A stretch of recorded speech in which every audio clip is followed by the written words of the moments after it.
হরে কৃষ্ণ। জয় গুরুদেব, জয় প্রভুপাদ। হরে কৃষ্ণ ভক্তগণ, আজকে আমরা জানব বৈশাখ মাসের দ্বিতীয় একাদশী অর্থাৎ মোহিনী একাদশী কবে পালন করবেন এবং এই একাদশী পালনের সময় কখন, এবং এই একাদশীর বিশেষ কিছু মাহাত্ম্য সম্পর্কে আলোচনা করব। তাই আপনারা যারা এই ভক্তিকথামৃত ইউটিউব চ্যানেলে নতুন এসেছেন তারা এই চ্যানেলটিকে সাবস্ক্রাইব করে পাশে থাকা বেল আইকনটি ক্লিক করে দেবেন। তাহলে আসুন জেনে নেই এই একাদশী কবে পালন করবেন। ভক্তগণ, মোহিনী একাদশী পালিত হবে 8ই মে বৃহস্পতিবার এবং তার পরের দিন 9ই মে শুক্রবার পূর্বাহ 9:24 মধ্যে একাদশীর পালন।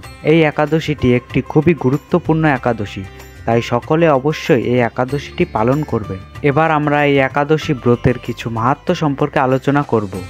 এই মোহিনী একাদশী হিন্দু ধর্মের এক গুরুত্বপূর্ণ ও পবিত্র তিথি, যা বৈশাখ মাসের শুক্লপক্ষের একাদশীতে পালিত হয়। এই দিনে ভগবান বিষ্ণু মোহিনী রূপ ধারণ করেছিলেন। এই রূপের মাধ্যমে তিনি অসুরদের থেকে অমৃত ছিনিয়ে দেবতাদের প্রদান করেছিলেন। এই একাদশীতে উপবাস ও ভগবান বিষ্ণুর পূজা করলে সব পাপ মোচন হয় এবং মোক্ষ লাভ হয়। এই একাদশী যদি আপনারা পালন করেন তাহলে আপনাদের বহু জন্মের পাপ ধুয়ে যাবে এবং আপনারা মুক্তি লাভ করবেন। এই দিনে আপনারা অবশ্যই পঞ্চশস্য জাতীয় আহার করবেন না এবং আপনারা নির্জলা বা ফলাহার করেও এই উপবাসটি পালন করতে পারেন।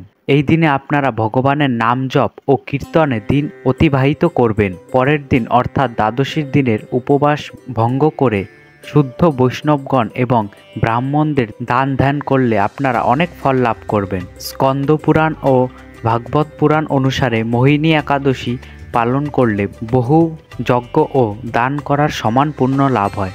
তাই আপনাদের কাছে বিশেষ অনুরোধ করছি, আপনারা অবশ্যই এই একাদশীটি পালন করবেন এবং আপনাদের চেনা জানা ব্যক্তি ও আত্মীয় স্বজনদের এই একাদশীটি পালন করতে বলবেন।